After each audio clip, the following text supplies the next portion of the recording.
It's Mr. Brent Spreader!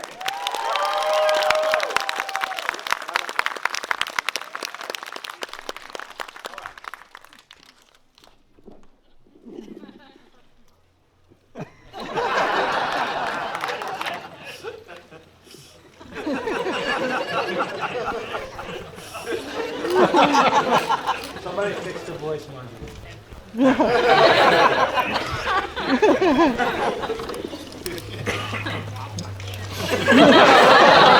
You know, I asked this guy not to give me a huge introduction. I said, just be subtle if you can. And, Brent Spider! Okay. Hi, everybody. Here I am at the fabulous, where is this? Cradle of Aviation. You know why they call it the Cradle of Aviation?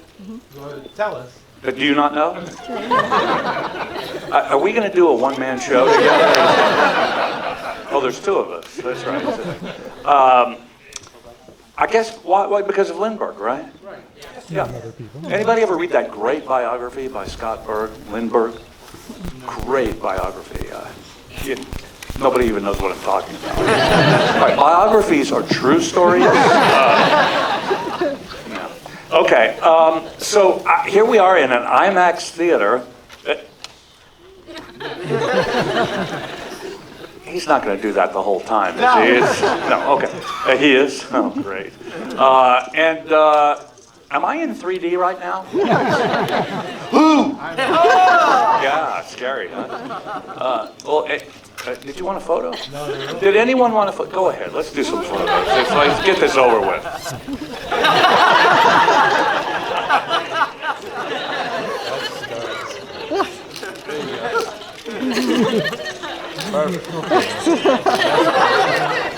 Okay, that's enough. Well, I did live in the, would you call this the tri-state area? Yes. That's a total guess. No, this is well, I used to live in a little, no, not in Long Island. Who said that? That would be the Can we get security, please? Pick this book. No, I actually lived in Manhattan back in the day when you could afford to live in Manhattan. I drove a cab in New York City in the 70s. They made a movie about me. Did you ever see Taxi Driver? It was about that time, actually, and it was very much like that. It was scary. But I didn't have to do it for too long because then I got a job as a waiter. And I drove a cab until I got a job in the theater. Are you filming me right now? Really? I mean, is it that interesting? Yeah, I guess it is. Go ahead. Anyway, I lived in New York City for 11 years. And then I moved to California with a play called, I got a play in California. It was Little Shop of Horrors. I don't know if you've ever heard of it. Oh, that's why you went, ooh. Yeah, I played Seymour in Little Shop of Horrors in Los Angeles. I replaced a guy named Lee Wilkoff, fantastic actor, very good friend of mine, who created the part here in New York. And I auditioned to play the dentist in New York. And then all of a sudden they said, well, would you want to go out to LA and play Seymour? And I said, yeah. So I went to LA and I did it for 3 months, I think. And then the play ended. And I got a couple of jobs on TV, and I thought, this is too easy. And so I went back and forth for a while. I came back and did some more Broadway shows, and then I went back to LA, and then I went back and did another Broadway show, and then I went back to LA, and then I got Star Trek. Well, first you've heard of that? Oh, yeah, you went, ooh, yeah. And then well, before that, I got a show called Night Court. Do you remember that? Yeah. That was a great show. And I did 6 episodes of Night Court, and they were going to bring us on as regulars in the next season. And during the hiatus, I got Star Trek. So the woman who played my wife was out of a job. she's still chasing me, trying to destroy me, as well she should. But and then I came back after Star Trek, and I did 1776 on Broadway. And then, thank you. I didn't write it. I just appeared in it. You know. Went back to LA, did some things, and then I came back and did another play, and then I went back to LA, and I haven't been back to New York since, until this very instant. It's so good to be back. Thank you. What else can I tell you about? I did a little movie that's coming up the end of this month. It opens, so a little picture I like to call Independence Day Resurgence. Yeah, I can't wait to see it. See how I came back? I don't even know. And I'm on a television series right now called, it's on Cinemax. It's called Outcast. Oh yeah, have you seen it? No? Yes. You just applauded because I said the words? And it's on Cinemax.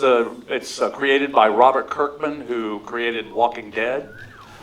No zombies in this one, but it is scary. And there you have it. That's the story of my life. It's been so nice talking to you. And I'd like to finish with a little song I wrote. No, I'd like to take some questions from you guys. Yeah, I did write that, by the way. Life Forms? Yes. Well, I tell you what, you know that song, Life Forms? It was in Generations? Yeah. Life Forms? You funny little life forms? Yeah. Yeah. I got to work that day. I had the script. It said, Data sings, life forms, ... etc. And we got ready to shoot it, and I said, well, where are the lyrics? And they said, well, just make something up. And I said, okay, well, what's the tune? And they said, just make something up. And so I did. And several years later, like maybe 2 years ago, a guy contacted me and he said, did you make that song up? And I said, yeah. And he said, did you register it with the Musicians Union, with ASCAP, or, you know? I said, no. And he said, you really should, because every time that plays, they should be paying you. For years and years, they should have been paying me, and they never did.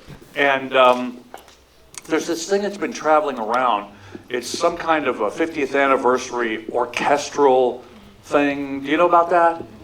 Yeah, they play the music of Star Trek, and it's a big orchestra, and it's gone from town to town to town, and they play the Life Forms song. And no one has contacted me to say, can we use your song?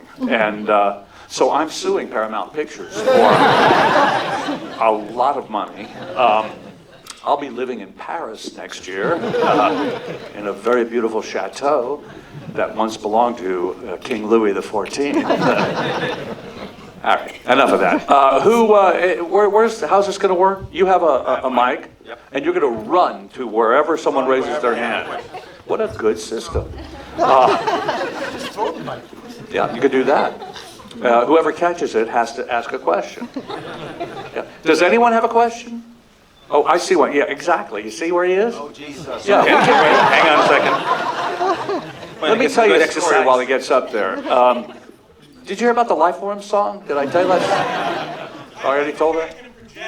What's that? No, right here. Don't make me run from You know, really, I mean, it is a perfect acoustic situation here, so say something to me. Hello, how are you? No, I didn't hear a word you said. Hello? Yeah, no, I still can't hear you. Oh, there we are. Yeah. I've read some news articles that there's supposed to be some sort of new Star Trek series that's going to be online only, I think on CBS. Uh-huh. And I was wondering whether you had any involvement with that. No, I have no involvement with it yet. You never know. You know, you never say never. It could happen or not. Or I could care or not. But I won't say which. But yeah, I've heard about this thing. It's going to be on CBS. Apparently, they're going to run the pilot free on CBS. It's because that's how generous they are. And then they're going to make you pay for the rest of the episodes on, CBS has to make a living too.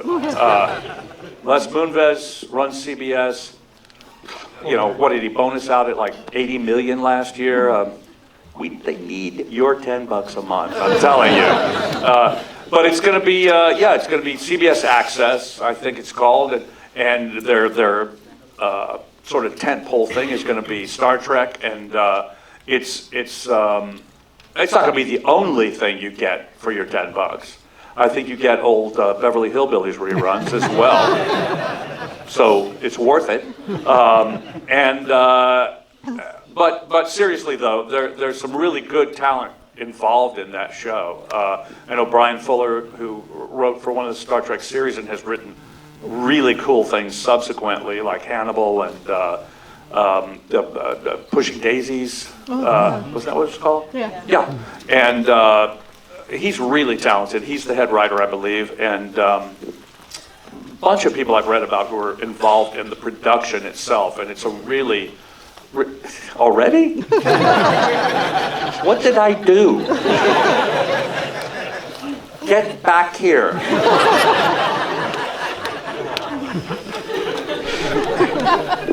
All right, I'll be back in a minute. I'm going to get them. Anyway, I'm looking forward to it, as I know you are. What was your question? No, am I involved in it? Not yet. We'll see what happens. I mean, they could ask me. I don't think I could play Data again. Certainly not for less than a few $1 million. But before, that would sort of be like playing Data again. And I'm too old. Look at me. We don't care. I know. I look fantastic, I know. But I can't still do. Oh, thank you. I would never, ever say that about myself. So thank you so much for saying that. Here, you get a mic. I can't do this by myself.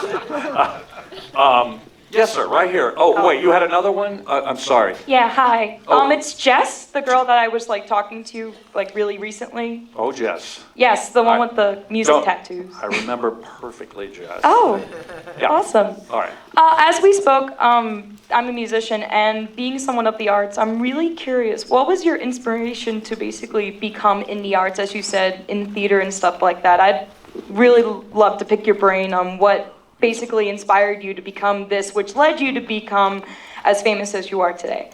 You did. Thank you.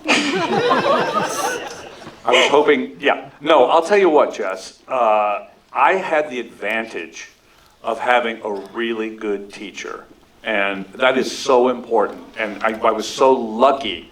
When I was in high school, I had a teacher who was one of those people that you dream about, who changes your life, seriously. And so for any teachers here, really, believe me, it makes so much difference. I mean, this guy, more than anything, gave me a feeling that what I had to offer was valuable. And that's so important. Everybody needs that. Everybody needs encouragement. And I had it from high school on. And so I treasured that man in my life who gave me that. And he did it, by the way, for many people. I went to the Strasberg Institute here in New York when I got out of college, and for a brief time, and between my cab driving gigs. And I have never seen another person who was in my classes at Strasberg that I can remember, that I know of. My high school drama class, I see people in show business all the time. Both of the Quaid brothers, Randy and Dennis, were in my high school drama class. A guy named Tommy Schlamme, who created The West Wing with Aaron Sorkin, and many TV series after that. Just so many. And so he was an inspiration, this guy. And so, if you're a teacher, you're doing a great thing. Just keep encouraging your students. Yeah. All right, we're going gonna try lining everyone here for questions instead of having run around the whole place. Yeah, it's just like we're inventing a whole new way of doing this right here, and you're part of it. Evolution. Evolution, exactly. That last question was great. I want to say that, by the way. I loved your answer. Oh, thank you. And my question is going to be very strange compared to it. Are you going to comment on every question? Or Absolutely not, sir. Okay, good. I don't good. have time. Oh, but you do have a question. Absolutely. Oh, okay. Do you remember a fellow named Brent Mintz who took pictures of flowers? I remember Brent Mintz very well. I went to high school with him. Did you? No, that's the name you used when you were on To Tell the Truth, and that's what you said you did for a living, is you took pictures of flowers. Is that what I said? Yes, in the 1974 version of To Tell the Truth. Have you seen that? Yes, I have. I'd love to see that. I may be on Game Show Network, I don't Is that know, where but you I saw always it? saw that. I have always remembered it. Wow, that's really right. I did, okay, I had this name other than Brent Spiner. I was Brent Mintz. That was not really my name. My name was Brent Spiner. I was born Brent Spiner. My father passed away when I was very young. My mother remarried. The guy's name was Mintz. He adopted my brother and myself, and we changed our names. Then we got rid of him, and he and I went to New York to be an actor, and I thought I cannot spend the rest of my life being known as Brent Mintz. So I'm going to be Brent Spiner. I knew I was going to be reviewed by the New York Times, and I thought, now's the time. So I went to the Screen Actors Guild and to Actors Equity, changed my name back to my real name, which is Brent Spiner, and the rest is history. But, now wait a minute. Hey, stop. Unless you want to talk about To Tell the Truth. Actually, my question was, I heard, Yeah, you know what? It's okay, don't worry. It's gonna happen. And it's gonna be a fantastic question, and everybody's gonna love it and you. Don't worry. But I was just gonna finish this gentleman's thing about To Tell the Truth. So, I came to New York, and my name was officially still Brent Mintz, and I didn't have any money, and this is even before I got a cab driving job. And I read in the paper that you could be an imposter on To Tell the Truth. Do you remember that show? Yeah. And that depending on how many people voted for you, you made more money. And there were 4 panelists: Bill Cullen, Nipsey Russell, those kind of guys. And Gary Moore was the host. And so what they did was, there was this one guy was real and the other 2 were imposters. And the real guy was a cab driver from Denver who played the trumpet.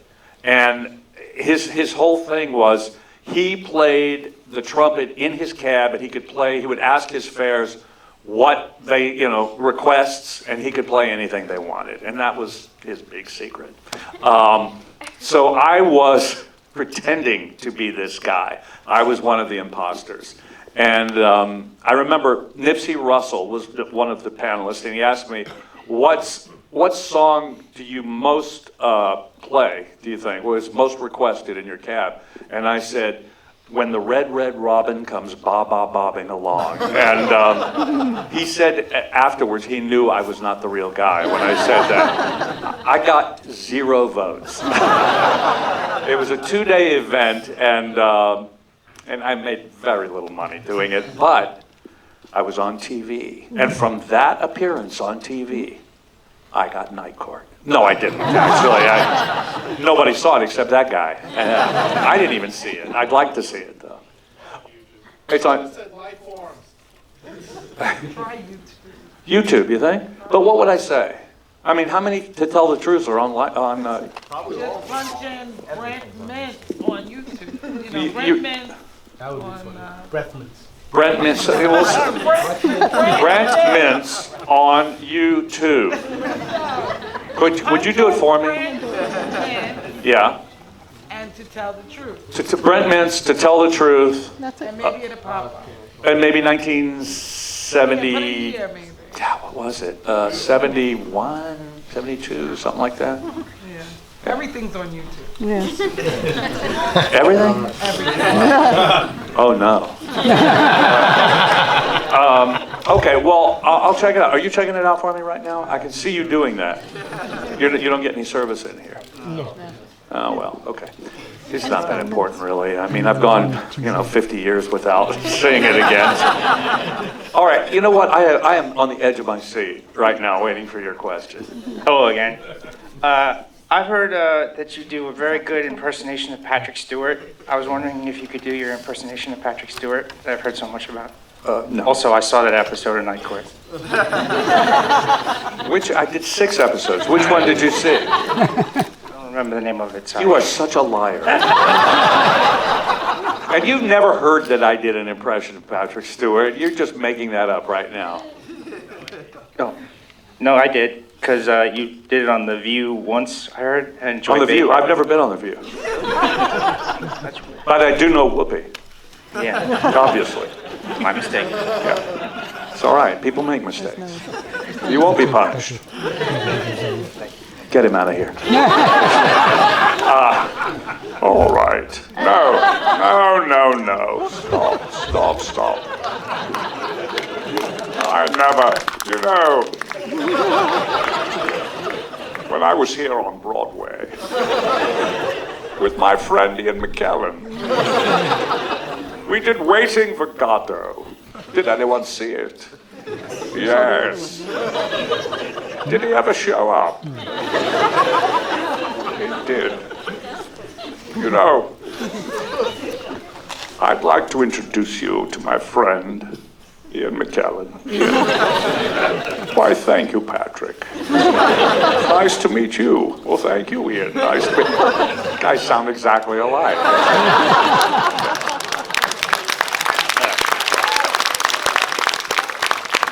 Patrick says, when I was playing Gandalf. Yes, ma'am. Hey. Hey. My question is, what is your favorite episode of Star Trek that you acted in? You know what? I've said this before. People ask me that question, but I particularly like the episodes that featured the character of Data. I don't know why. I love the guy. No, I didn't really have a favorite.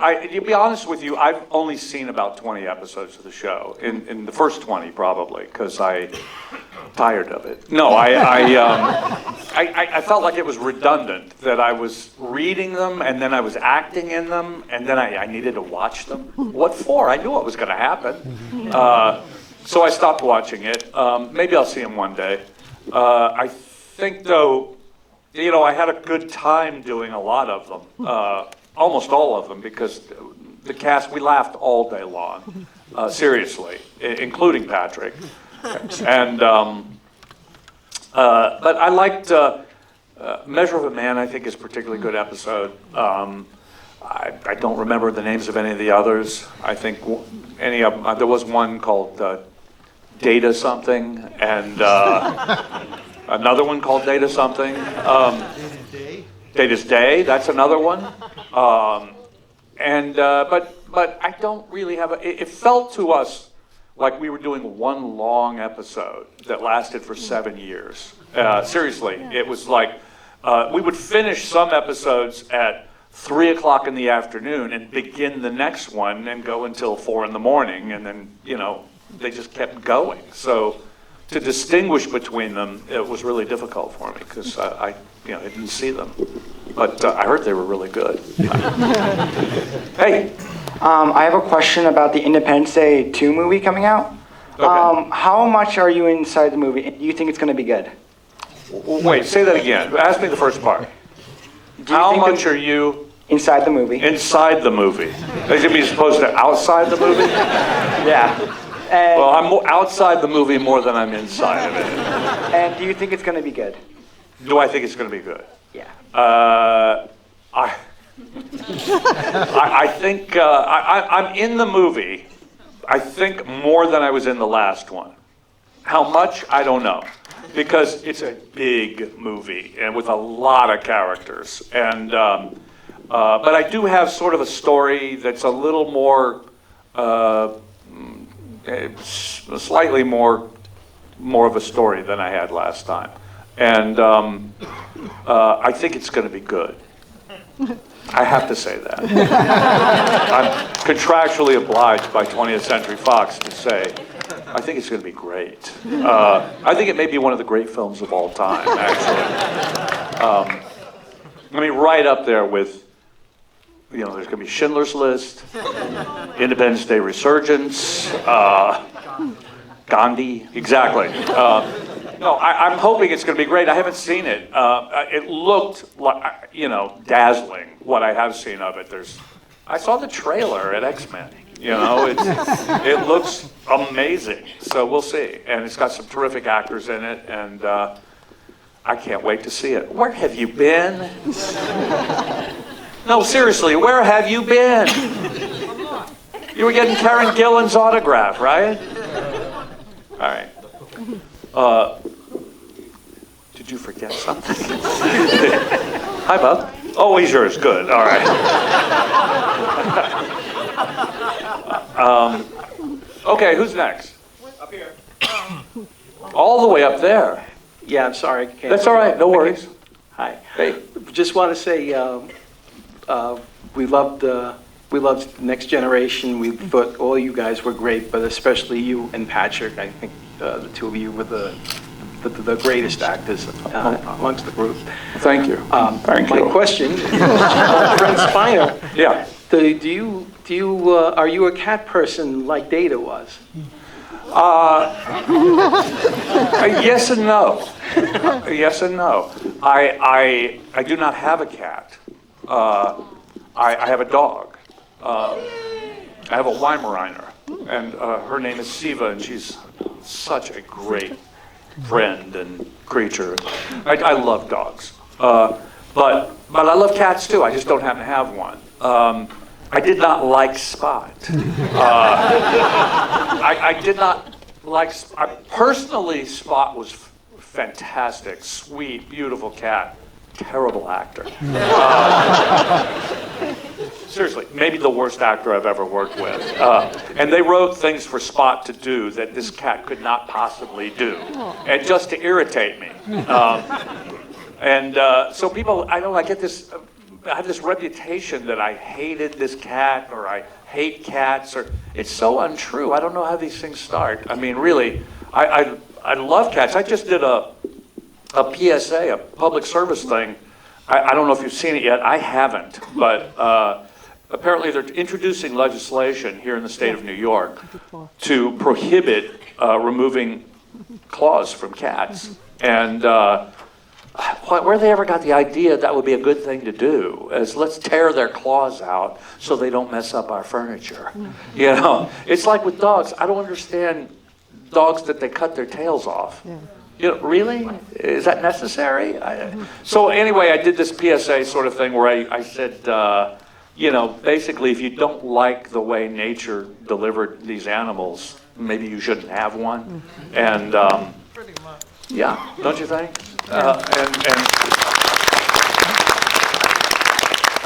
Which is why I don't have a cat. No, it's not. It's not. I love them, and I want them to stay whole and happy. And if I had one, I know I'd adore it, but I am more of a dog person. Yeah. Okay. Anyone else? Is there a... Yeah, we're back here. Oh, we're back there. Hi, thank you for being here, Brent. Pleasure. I wanted to ask you, was there a particular favorite that you liked working with out of the cast? You mean the cast, yeah. Yeah.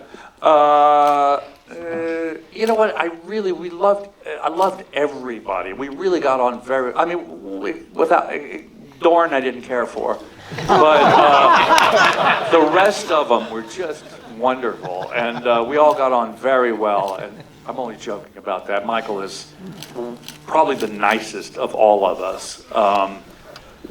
Except me, of course, but he is a really nice guy. No, we're all still very close friends. I see them all the time. I had lunch with LeVar last weekend. I see Dorn all the time. I talk to Patrick a lot. I did another episode of Blunt Talk with Patrick this season, and which is a hilarious show, isn't it? I mean, have you seen Blunt Talk on Stars? How funny is Patrick on that show? He's just great. And so I did another episode as Phil, the piano player, and I'm hoping next season to be Blunt Talk and Phil, the piano player. Anyway, we'll see. Hey. Hi, thank you for being here today. Yeah. I have two questions. First one is, what was the intention of B4, and with the death of Data, the premise behind it, or the continuation of Next Gen if they did it in another movie? Yeah. And the second one is, was there any aspect of Data you disliked playing? Why do I get the impression you already know the answers to all of this? The answers. That's for you. Oh, okay. What was the purpose of B4? Well, B4 was he was just in the movie. I mean, it was part of the plot. You know, it was, and it allowed us to have a fail-safe if. But that wasn't the only fail-safe, by the way. We had a couple of other ideas. Had we come back for another movie, obviously Data had downloaded all of his memories into B4, and B4 was going to evolve gradually and then become Data. But I think it could have gone in all kinds of directions, actually. It didn't have to be like that. What? I just want to know, did you ask to have Data die in the script, or was it an idea they came to you and said, we're going to make him die, or? Yes, it was my idea. Oh, it was? Okay. No, it really was, actually. I wrote this. I wrote the story with a tremendous writer named John Logan. He's probably the #1 screenwriter in the world today, and he co-wrote Nemesis. We co-wrote the story with Rick Berman, and John, by the way, John Logan. He wrote Hugo. He wrote Gladiator. He wrote The Aviator. He wrote. He's working right now. He just finished the new Alien that's getting made. He completely created and wrote every word of the series Penny Dreadful that's on Showtime. I mean, he's just one of the great writers. And so one day we were talking, and I said, you know, I think this is the last movie we're going to make, this cast. And they pretty much told us, this is it for you guys. So we thought, well, let's end it with, you know, some kind of real emotional payoff for the audience who's been on this journey all this time, and we gotta end it. We gotta let Data go because we know he's not coming back for another one. We were pretty sure, and I was really sure that I was probably not coming back because I was too old, and people didn't really love it that we killed Data. In general, I got a lot of hate mail is the word, yes. But I'll tell you what you probably don't know is that as you were leaving the theater that night, behind you on the screen, the Enterprise blew up and killed everybody else. Because you've never seen anyone else either. Who cares? At least you got closure with Data. You got nothing with the other characters. They're floating out in space somewhere. You don't even know what happened to them. I know what happened to them, but I'm not going to tell you. Now, what was the second part of that? Is there more than one of you here? I was clone. I mean, you're wearing the same thing. It's As far as Starfleet, they were different ships, though. Don't I know it? Okay. Was there an aspect of Data I didn't like? The contacts. Yeah. I wish I didn't have to wear the makeup. You know, I said to Gene Roddenberry, we did all these makeup tests at the beginning, and they were, I was every color under the rainbow in these makeup tests. And we put them all on a reel, and we took them into Gene to show him, and the first one that came up, he went, okay, that's good. And I went, what? Why did I have to go through all of this? But then I said to him, look, Gene, don't you think, what was that? Somebody's phone. Ding, ding, ding. Yeah, but it was behind me. I said, don't you think, Gene, that I could play this character without makeup? I could be convincing as an android. Don't you think by the 20th century they would have figured out how to make an android that had skin like a human and, you know, blah, blah. And his answer was, what makes you think what you have isn't better than skin? I went, that's why you're Gene Roddenberry. So I did it, but I didn't love wearing that makeup because I was the first one in every morning and I was the last one to leave every night. because it took just as long to get it off as it took to get it on. So that would be my only regret. Everything else was great. Yeah. Are you still over there? Oh, yeah. Hello, thanks for the autograph, by the way. Hey, man. Hey. Well, anyway, my question is, what was it like wearing that makeup every single damn day?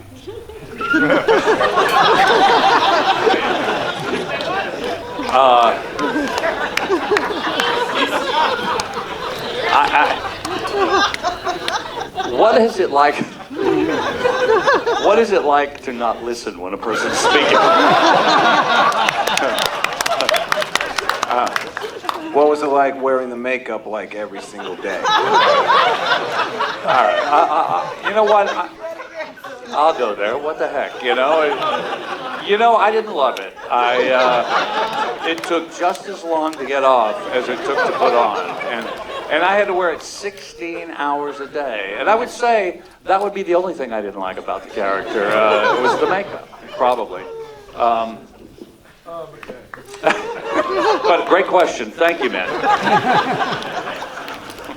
Anyone else want to know about the makeup? Yeah.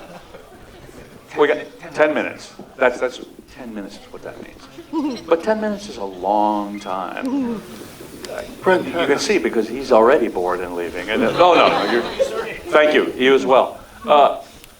I was curious. I would say of most of the characters, you probably had the most extensive dialogue as far as with the scientific terminology. Yes. And when you played people like Lore or Dr. Soon, or even in A Fistful of Datas, which I think was one of your best episodes, Thank you. you got a chance to really expand on that. Yeah. It wasn't just one scientific thing yet. How'd you feel about that? Well, you know what? I agree. I mean, my stomach used to turn over when I'd see what I had to say the next day. Seriously, I'd be working. We did 16-hour days, and that doesn't include the makeup. That's from the minute you start shooting till the end of shooting. And so I had to put makeup on and take it off. I don't know if you've heard about that yet, but that was an unforgettable moment.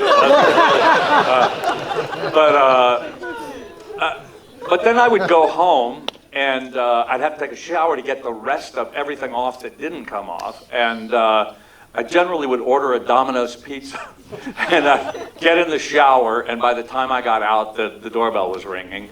And I'd open the script and look at it and really almost faint to look at what I had to say the next day. Because they weren't words that you normally say. And so I had this deal with myself that I had to be able to say it all at least one time perfectly, or I couldn't go to sleep. And because if I could do it one time, then I knew that by morning I could, the next day I'd be able to do it. And I also learned very early on that you had to do it out loud. Seriously, because if you did it in your head and you thought you knew it, we had a lot of guest stars, really good actors who would come on and they'd start to do it and then they'd stumble. And they always said the same thing. I knew it last night. And I'd say, yeah, but did you do it out loud last night? And then there was Dorn, who didn't have all that much and never got it right, ever. I don't know if you've seen the outtakes from the show, but we used to be on the bridge because he was on the back of it. And you could see it on Patrick's face, you could see it on Jonathan's face. We're all just waiting for it.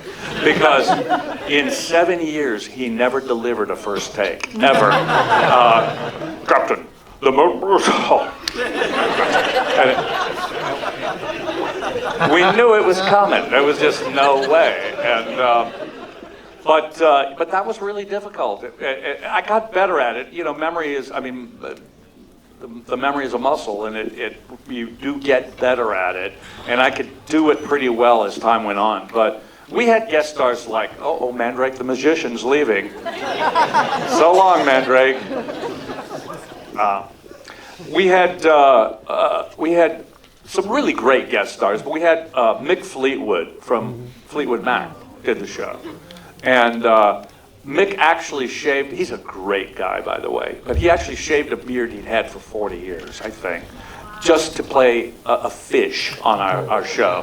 He had the head of a fish. He played seafood on our show and shaved his beard for that. But he had one word. He beamed in, and the word was food. And he couldn't remember it. And that's not that difficult, really, food. Anyone here could probably do it, but Mick he was tense. He wanted to deliver, and he would beam in, and they would go, and he would go, I'm sorry, what was the word? Food, Mick. Oh, yeah, food. Let's do it again. Finally, they had to bring a card in that said food on it. And even then, he could hardly do it. It was, no, but yeah, the dialogue was difficult. Did I like working with Denise Crosby? Well, I mean, Data had a relationship, but she was actually married. So, you know, when those doors closed, well, I don't want to. But I just saw Denise. We were just in Seattle together at a museum there. The what's his name? What's that guy's name? Paul Allen's museum. It's a sci-fi and rock and roll museum. Really cool. Huh? EMP Museum, right. We were just there, and it was great hanging out with Denise. It always is. She's a delight. She really is. Hey, so I know you probably get this question a lot, but before Data got his emotion chip, right? He got that in Generations, was it? What was it like to turn off the emotion, like as a person, to have to tone down the emotions that you were just feeling as a person, you know? It was really easy. No, it really was, because what you saw was not necessarily the first take. You know, sometimes in the first take, we'd start laughing. And particularly when it was a really serious scene. The more serious the scene, the more difficulty we had restraining ourselves. So we would just die laughing. So by the time you actually printed a take, I could pretty well contain myself. Yeah, it wasn't that hard. Plus, I'm not that emotional. I'm sort of ice cold, really. What's that? No, please. Join me. Do you sing? No. We have, I guess, one last question, because this young lady's afraid of heights, so I'm just going to give her the mic. You're afraid of heights? Oh, yeah, I am too. No, I am afraid of heights, honestly. I don't even like to stand up if I don't have to. And I'm best at laying down. I mean, this is really like, okay. We know you've done TV, Broadway movies, but which one do you love? Which one would you do if you couldn't do the others? Yeah, you couldn't do the other one. Which one would you continue to do? Why can't I do the others? We're trying to invent this world you're talking about, where you can only do one thing. And my heart is in the Highlands. No, my heart is in San Francisco. It's the loveliness of Paris. No, I won't do that. You know what? Really, they're all the same, really. Yeah, acting is acting. It's just a matter of size. You know, if you're on stage, you have to speak louder. If you're on film, big screen like this, you just have to think, and you get it. And on television, you know, the screen's a little smaller, so you have to give a little bit more, but not that much more. But it's really a matter of size and frame. Put them in order, 1, 2, 3. 1, 2, 3. Broadway, TV.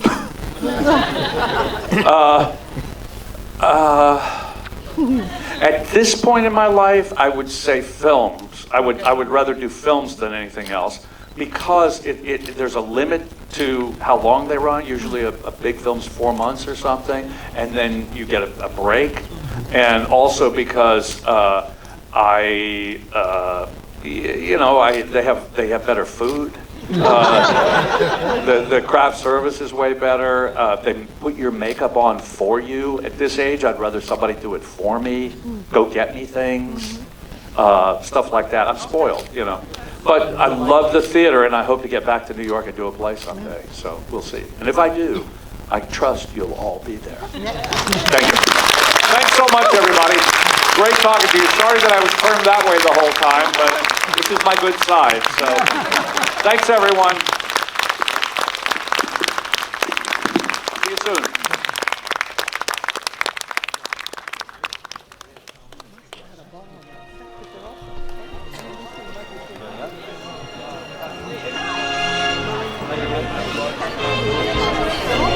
Ladies and gentlemen, let's